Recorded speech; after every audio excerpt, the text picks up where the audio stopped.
will get much more so.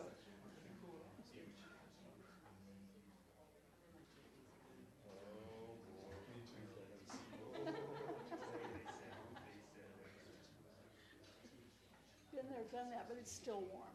It's warm in here. Yeah.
Yep. I'm gonna take a little bit longer than 30 seconds because I want to. Oh. Are you sure? Because it makes the part personal. Okay. Okay. Okay. So, John, Gina says it's her job. So, I'm taking orders. No, I already told them. I'm going to recognize them right before we go. I know when to lead and when to be a soldier.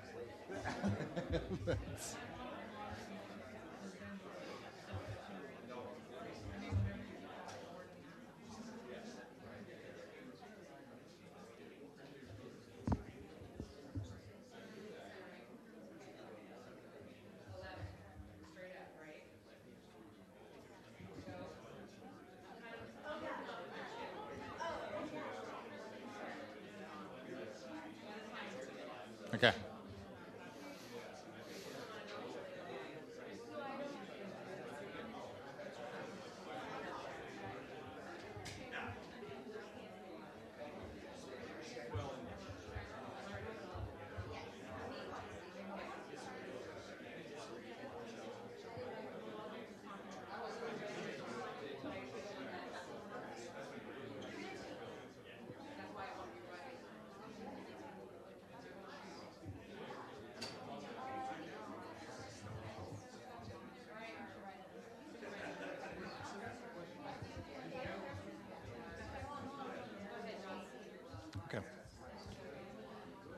Well, thank you all for being here today. My name's Doss Williams. I'm the 1st District County Supervisor. And the community of Montecito and Santa Barbara County in general have all been through a lot, particularly in the areas of the slide. It has been exhausting to evacuate many times. It has been dismaying to come back to mud and try to excavate mud to save their homes. But it's also been inspirational to see the community pull together. And though we are tired, we are determined. And we are here today because we have to, both in government and the community, continue to get better and learn more from every disaster on how to prepare for the next. And so we are here today to try to share the latest information with you, the public, so that you can make informed decisions, so that you can ask questions, both here and in our 6 p.m. Town Hall that'll be down the street at MUS, and that you can ask questions at further dates from the people here and from our office, because we want to prepare this community for the next event and for the continuing cleanup. With that, I want to turn it over to Rob Lewin. I suppose I could call him our emergency services czar, since people like that term right now. Rob, come on up. Thank you, Supervisor, and I want to thank all the elected officials who have joined us today. They have continued through this whole emergency to provide us important leadership, and we appreciate that support. Good morning. As we continue moving forward on recovery, we also need to be prepared for future storms. And we can all do both. Today, we are going to provide the public with an interactive map that shows the risks associated with future storms that exceed or are a half an inch per hour or more. The map that you see on the screen shows all the burn areas that are of concern in the county, including the Alamo, the Sherpa, the Whittier, and of course the Thomas burn areas. This map was developed using comprehensive studies conducted by the United States Forest Service Burn Area Emergency Response Team, or known as the BEAR Team, the CAL FIRE Watershed Emergency Response Team, or known as the WERT Team, and the State Watershed Corps Team. These teams consisted of hydrologists, engineers, engineer geologists, soil scientists, civil engineers, foresters, and biologists. And the data was peer-reviewed. Today with me is Kevin Cooper, who led the BEAR team, and he will be available to you for any questions following. Our flood control district and my office, the Office of Emergency Management, were engaged with all these teams. Together, the efforts of each of these teams has given us this map. The map takes into account the burn areas and the impacts of the 1/9 storm debris flows and the choke points that it created. The map will be further updated as further analysis occurs. With me also today is Tom Fayram, who's the Deputy Director of the Flood Control District, and he too will be available for questions. Let us not be fooled that the mountains have flushed the debris from the 1/9 storm. The mountains and the canyons are still loaded with rocks, sediment, and other debris. Our immediate health and safety priorities right now are to clean the debris basins and to clean the channels, because these places are the places that catch material coming off the mountains and the canyons, so we are ready for the next storms. This is our focus every day. So now let me describe the map to you and how it works. First of all, we have 3 colors on the map. The red area is known as the extreme risk area. For properties in this area that are located, they are in extreme risk areas. That means that debris flows similar to the 1/9 debris flow could impact them.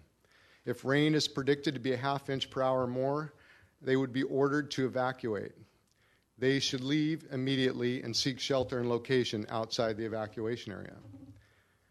The yellow and gray areas are high-risk areas. Properties located in the high-risk areas, if rain is predicted again to be half inch per hour or more, they would be asked to leave, and because of the risk of being cut off from essential services like natural gas, potable water, sewer, electricity, cellular phone service, and other utilities for multiple days. Roads may become impassable and even deadly. People should leave immediately and seek shelter in a location outside the evacuation area. The map descriptions are both in English and Spanish, as well as our web pages are both in English and Spanish. We now need the public that lives in or near burn areas to go to this interactive map and identify what the risk is to them. They can access that at readysbc.org.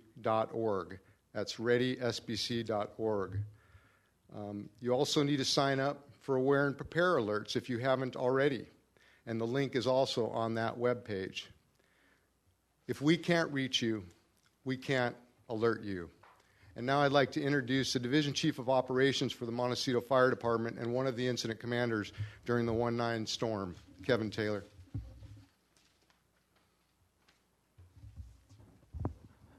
Thank you, Director Lewin. Now that we've had an opportunity to review the new interactive map, I would like to talk to you about what we are going to ask you to do when a storm is forecast to be greater than a half an inch per hour.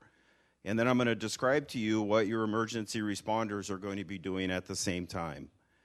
We utilize a half an inch per hour because that is the amount of rainfall that can cause a debris flow similar to what we experienced in the 1/9 debris flow event. We are generally first alerted of these storms by the National Weather Service about 72 hours before the storm is forecast to arrive. When that occurs, we will be issuing a pre-evacuation advisory to alert you of this expected storm. Emergency responders from all disciplines will meet and review the forecast and begin implementing our updated response plans that have been refined since the 1/9 debris flow. 48 hours before the storm, if the forecaster's confidence level improves or remains unchanged, the Sheriff's Office will issue a recommended evacuation warning. This is done 48 hours in advance to give you time to plan your evacuation. At the same time, your emergency responders will continue to implement our incident action plans. 24 hours before the forecast arrival, the Sheriff's Office will issue a mandatory evacuation order. When you receive this order, it's time for you and your family members to leave. Emergency responders at 24 hours will begin pre-staging resources in the areas identified as extreme and high-risk areas. 12 hours before the rain forecast is scheduled, that mandatory evacuation order will become effective. And we ask that all community members be out of the areas that have been evacuated. Emergency responders will begin to arrive from outside the area to reinforce our local responders.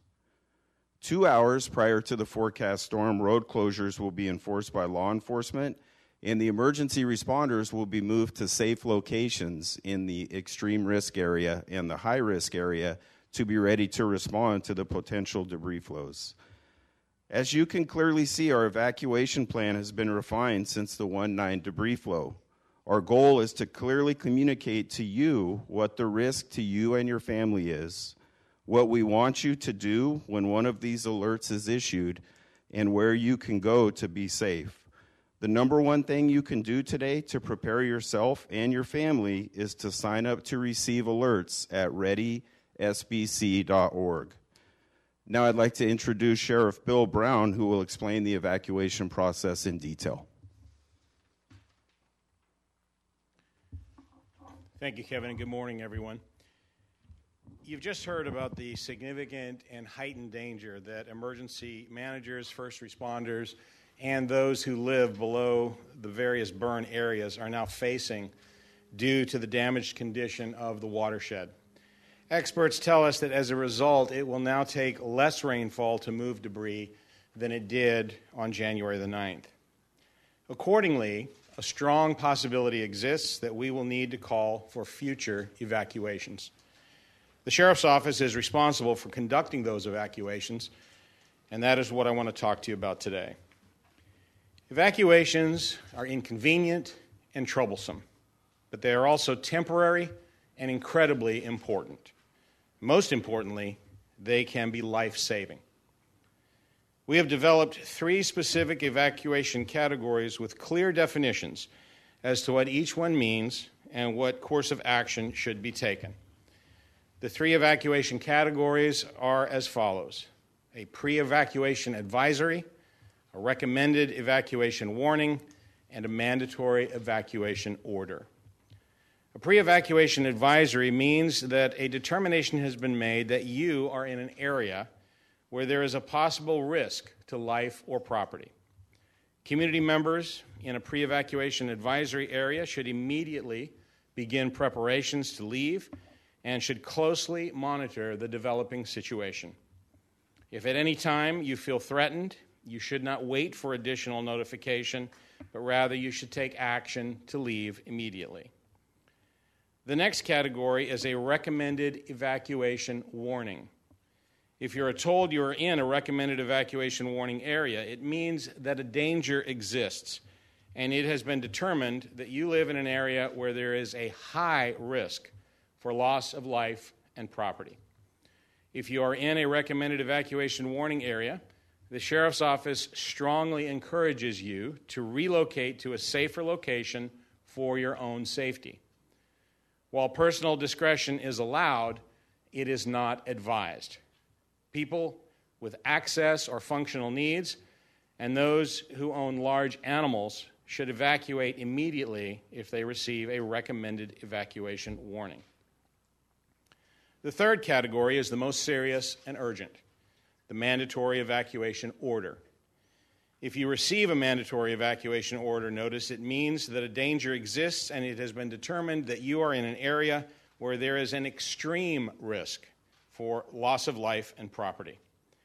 The Sheriff's Office will order you to relocate immediately to a safer location. Personal discretion is not an option, and a mandatory evacuation will apply to the public in general.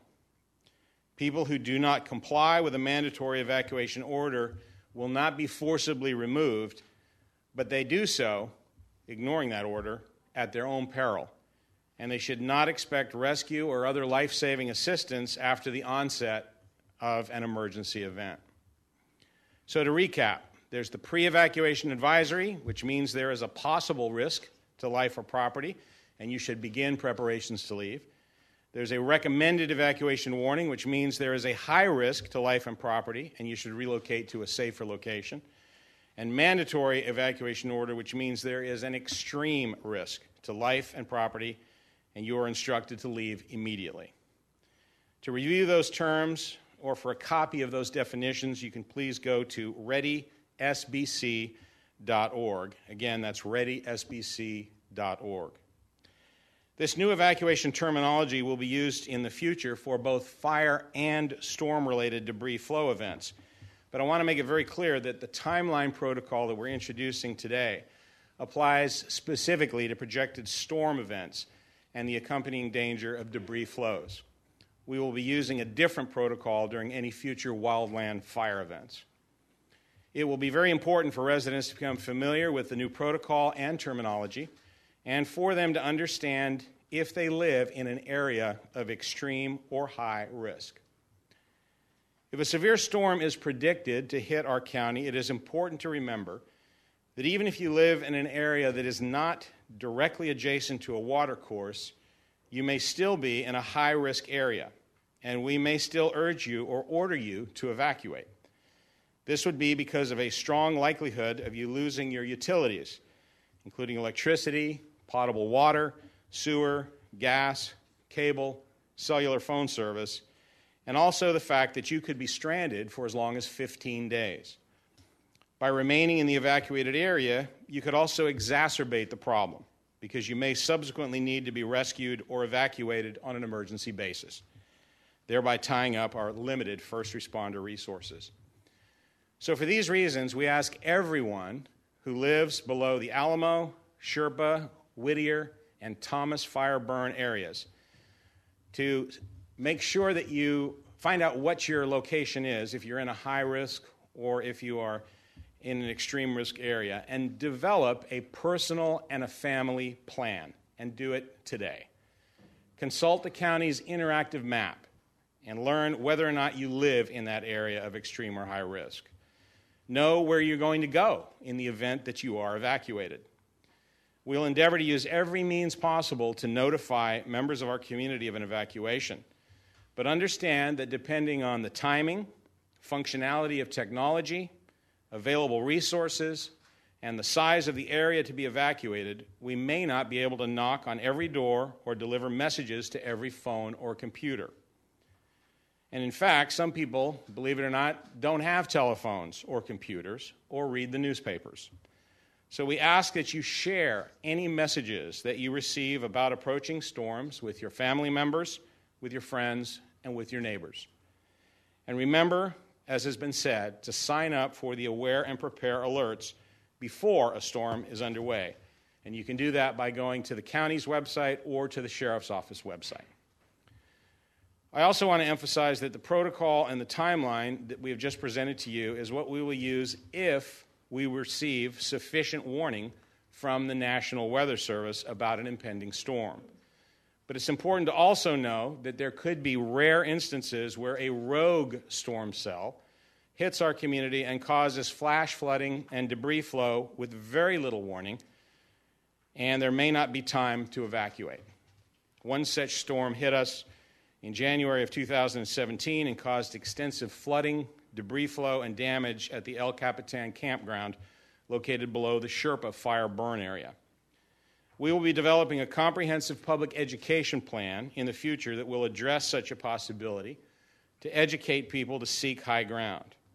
But in the meantime, know that this could be by moving to a temporary refuge area, such as a school, a church, or another building located at a higher elevation. Moving to high ground could also mean moving laterally to a higher elevated street, building, or neighborhood that is nearby. And in extreme circumstances, where a flash flood is already in progress, moving to high ground could mean moving immediately up to a second story in your home or even onto a countertop. Please remember that our top priority is always your safety and protection. Many areas of our county have become vulnerable, and for the next few years, we will all be experiencing a new normal about how we must deal with the potential dangers of approaching storms and resulting flooding and debris flows. It is now everyone's responsibility to prepare now by understanding what steps we will take to protect you if a storm hits, but also what steps you can take and should take ahead of time to protect yourself and your family. I thank you, and now I would like to introduce Captain Cindy Ponce from the California Highway Patrol.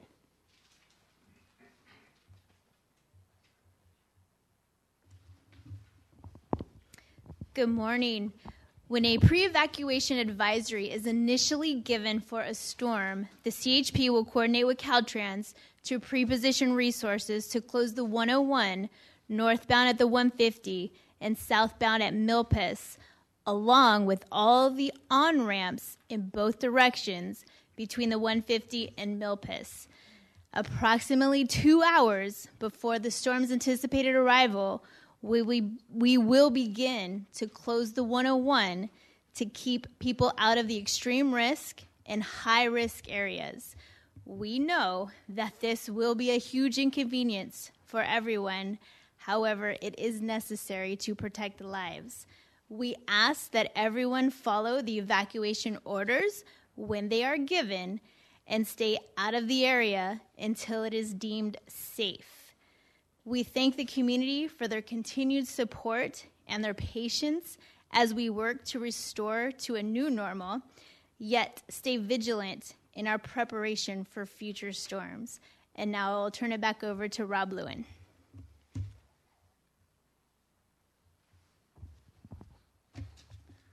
Thank you, Captain Ponce. I'd like to transition now to talk about debris. This is of great concern to the community as well as a concern to us, and I want to speak about the things that are underway in that effort. First, let me talk about public debris. This is debris that is coming off of public facilities such as debris basins and in the channels. We all know the importance of clearing out the debris basins and the channels that run through our community. This work by the County Flood Control District and the Army Corps of Engineers continues. Much progress has occurred, and there is much more to do. We are 50% done on the debris basins. Debris from this work is taken to a quarry in Buellton. The debris from public right-of-ways is taken to a sorting facility where it is separated. The rocks are taken to a quarry, and the soil is taken to the beach, and the vegetation is chipped for future utilization. So that's our current plan for public debris. What about private debris, which is of great concern to all of our residents? The private property material currently can be taken to landfills, mining sites, and other outlets identified on our information sheet provided by our Public Works Department. We know for most this is expensive due to fees and hauling long distances. We know we need more alternatives to this option. So here's what we are currently working on. We are rolling out a debris exchange website. The listserv will provide an opportunity for people who have soil and rocks to find people who want soil and rocks. The soil that was deposited on people's property was randomly tested in 10 locations, and in all cases, the soil tests indicated it was suitable for domestic use in landscapes. It may also have use on farm fields. We all know that the Montecito sandstone rocks are beautiful and may also have value as building material. This exchange will provide an opportunity for people to benefit. The county will not be involved in the exchange. This is a market-driven process. We are merely providing the platform. We have asked permission from the state to expand the capacity of the Tehigas landfill. This will allow for debris to be taken there at reduced cost to the current charge and ensure that the lifespan of the landfill for regular waste is not reduced. We are continuing to look at Ventura County neighbors to determine if there are old mining sites that would have value and would accept the material to remediate the mining site. Still, much work has to be done on this. We are trying to find a large piece of property in the community to create a temporary transfer station so we can separate the material and provide a place for people to take that material to locations close by. We have put together a household hazardous waste pickup program that we will be announcing to folks in the disaster area when and it'll be a curbside pickup day that will be arranged. This will be the material that people typically have in their garages, like paints and fertilizers. And finally, we are encouraging people to find innovative ways to keep the material on their property, both in the short term and the long term. To work with your architects and engineers to identify how to improve your property with the material on site. We ask that if you choose to do this, that you must ensure that the material does not pose a threat during future storms to your neighbors or the community. And finally, our message is clear. We want people to sign up for alerts. We need them to go to readysbc.org and do that. And we need them to go to the interactive map and understand the risks that they have on their properties. We can all do this. Let us not be scared. Let us simply be prepared.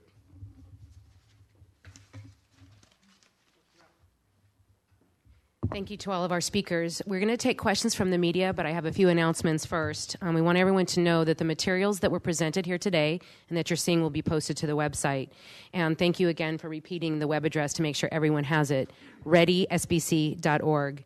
I also would like to recognize our county supervisor, Doss Williams. Thank you so much for being here.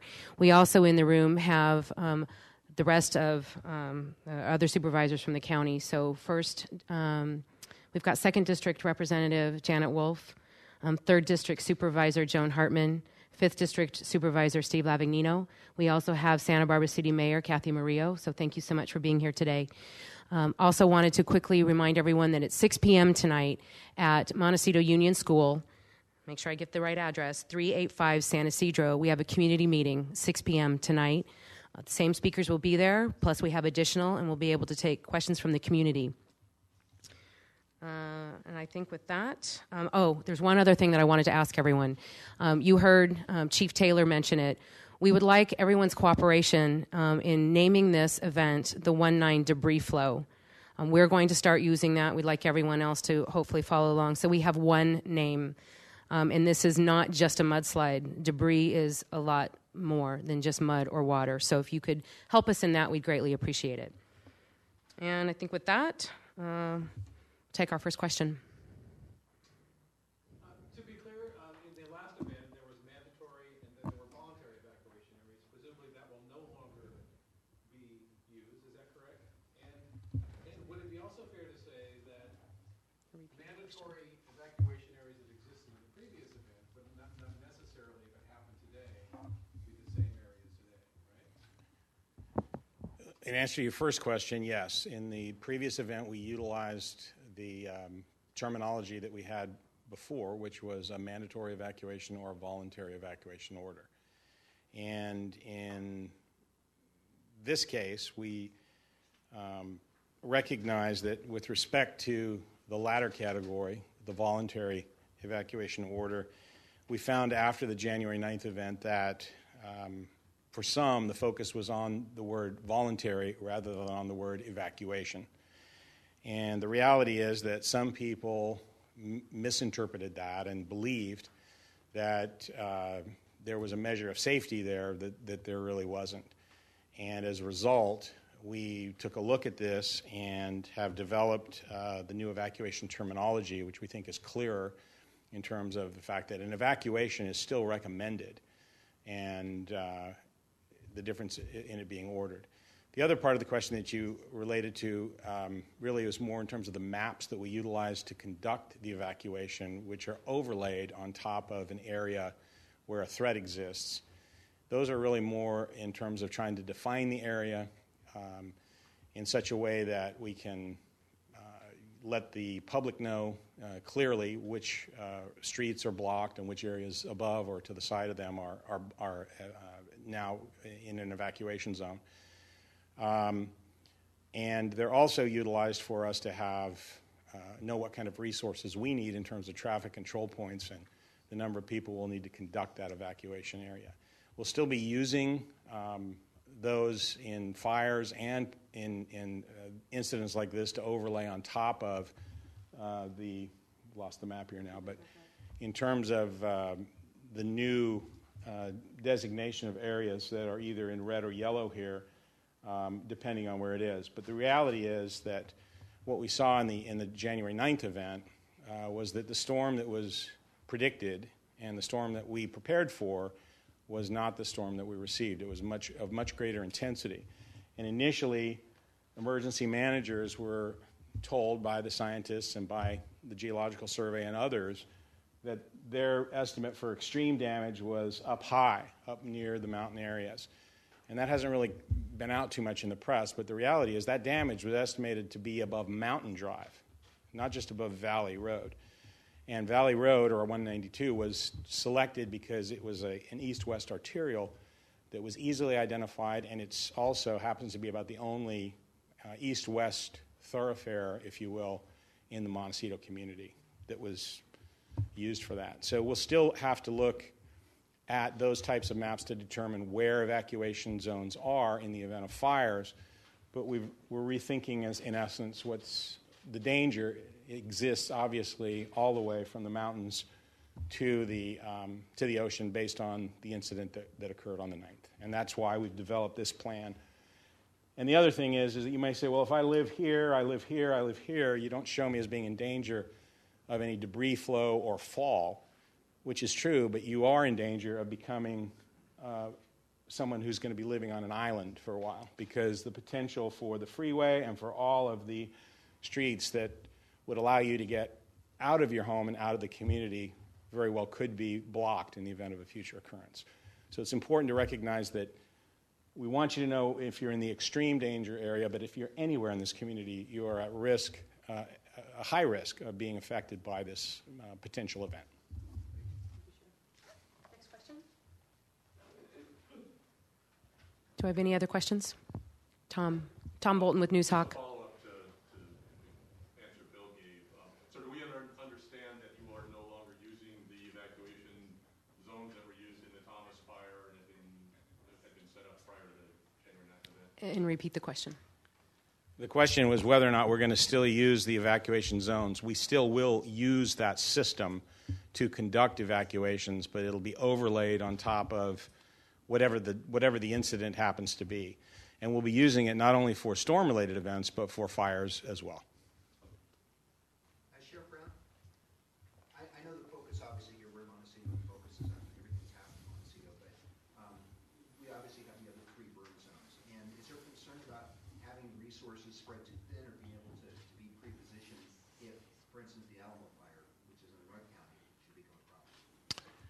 Well, there is a concern. It is a very wide area that these 3 burn areas occupy, and we do have limited resources. As you have seen, we have a wonderful ability in the state of California to bring in additional resources, but it takes time to do that, and in the event of an extreme emergency and trying to get the message out, that's why I said we may not have the ability to, don't wait for a knock at your door from a deputy sheriff or a search and rescue team member. It may be that you have to, pay attention to the media, pay attention to your neighbors, the information that's getting out into the community, and make that decision to go before there's an official who's bringing that message to you. Sheriff, One was the emergency alert system, which I believe was used, 10 minutes before. There were some concerns about that. To be clear, that is a system which alerts every cell phone that's turned on, right? Not just the people who Correct. signed up. How do you see the WIA system figuring into this new plan? How do you plan to use it? I'm going to defer that question to Rob Lewin, but I will just say one thing, and that is another thing that a lot of people don't realize happened in this emergency and why you can't rely solely on your cell phone or your computer. And that was that the Verizon cell tower was knocked out as a result of this incident, which meant that the alert did not go through Verizon to Verizon subscribers from the National Weather Service, for example. And it's important to recognize that technology, as great as it is, it's not perfect. And if we have a storm event, that storm can impact the infrastructure for that technology. And I'll refer the WIA question to Rob. And I'll throw in, get a copper landline. Our 911 to cell in this state is not a good system. Get a copper landline. Again, the question is about the WIA system and our use of it. First of all, the wireless emergency alert system that the federal government has came out in 2012, and it needs attention. And the Federal Communication Commission understands that, and they are telling us that in November of 2019 we'll see changes that will make a significant impact. The system will allow for more than 90 characters, which is quite a limitation for us when we're trying to put out an emergency message. And it will also allow us to do geo-targeting.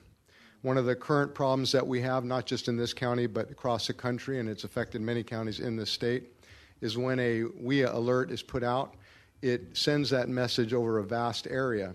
The folks in Santa Maria, the folks even in Nipomo and San Luis Obispo County have received our WIA alerts for an evacuation occurring down here on the south coast of the county. This is not acceptable, of course, and it, of course, is very disruptive to people. Particularly, it's very fearful for them in the middle of the night. We have successfully used the WIA system in this county since over a year ago during the January and February storms. We have used it countless times successfully. We've also had problems with it, as have many, many jurisdictions across the country. The WIA system is our modern-day siren system. We need it to work. A couple of things the public needs to do, though, is they need to leave their phone in the on position. You can put them in the sleep in a vibrate or quiet mode, but they will be activated if they're on, but not when they're not. The other more important thing is that people need to sign up for our alerting system at awareandprepare.org, or they can go to readysbc.org. There's a link there that will take them to a simple sign-up process. This will allow them to get emails, text messages. We will call their cell phones. We will call their landlines, all by signing up for this. And these messages will be easy to do. We can also, from the same platform, issue the WIA and the emergency alert system broadcasts over radio and television. Again, the emergency alert system that's done by radio and television also has plenty of problems with it and needs to be addressed. And we need that system to work. On the night of the 1/9 storm, I want to assure everyone that all of our processes worked. The National Weather Service, as they are responsible for issuing weather alerts, that system did have a problem on the Verizon network. When we recognized that in our emergency operations center, that none of the Verizon phones had activated, we put together our own WIA alert and issued it. That was not in our procedures at the time, but we recognized the need to do that, and we did that. This system can be better.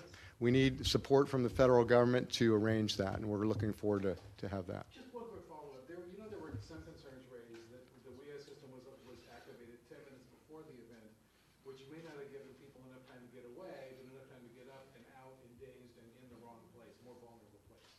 What are your thoughts? Well, first of all, we initiated this evacuation 30 hours prior to the storm's arrival, using all methods except for WIA, because that is used for imminent threat, and weather-related ones are done by the National Weather Service. It was never our intention to put out a WIA alert 30 hours before an emergency.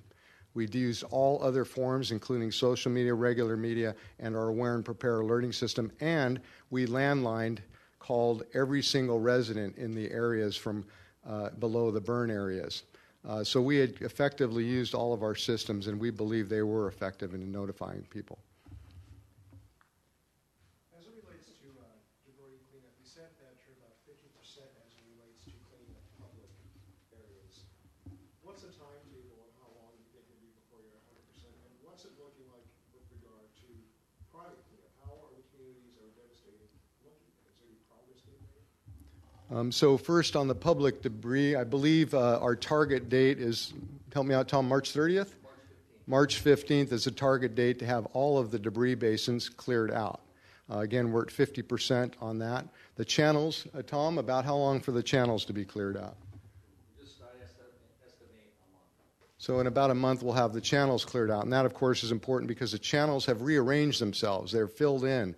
There's blockages in them, or what we call choke points, that is rediverting water in the case of a future storm. As far as public debris, there's a lot of effort going on out there. It's clear to see as you move around our community. And we know people are taking care of it. We're trying to now to come up with some methods to make that even easier for them. I know they need to engage with their insurance companies. They need to get their contractors on site. And we are certainly trying to provide as much guidance as we can in that endeavor. I'll just add that it's not that you see it when you're moving around the community. You see it when you're not moving around the community. For the average person anywhere in the area, you're spending 45 minutes to an hour stuck on the freeway, and you can see that progress is being made even though it's slowing down your movement. With regard to insurance companies, we've been reading stories and hearing stories that some homeowners are having issues with their insurance companies because there's this controversy brewing that coverage is not in effect because this was a flood and people are contesting, well, the flood is a result of the fire. There was this cut off a few weeks before the flood. What are you guys hearing from the people here in the community, and is there any action being taken to help these folks through this insurance claim process? The only actions that we're doing to help people with it is to direct them, of course, to their insurance companies, as well as I know the state insurance commissioner has been here, and he's held a town hall meeting with folks. It's clear in his mind, from what I heard, that the debris flow was a direct result of the fire. And in his mind, fire insurance should be providing it, if you excuse me for speaking for him. That's all the time that we have for questions, but of course our experts will stay around for interviews. But also, just to follow up on that, the Disaster Recovery Center is still open at 1 North Calle Cesar Chavez, and FEMA, the SBA, and many other federal agencies, our state Cal OES is here. So the assistance for homeowners continues, and those representatives will also be in attendance tonight at the community meeting. Thank you. Thank you for being here.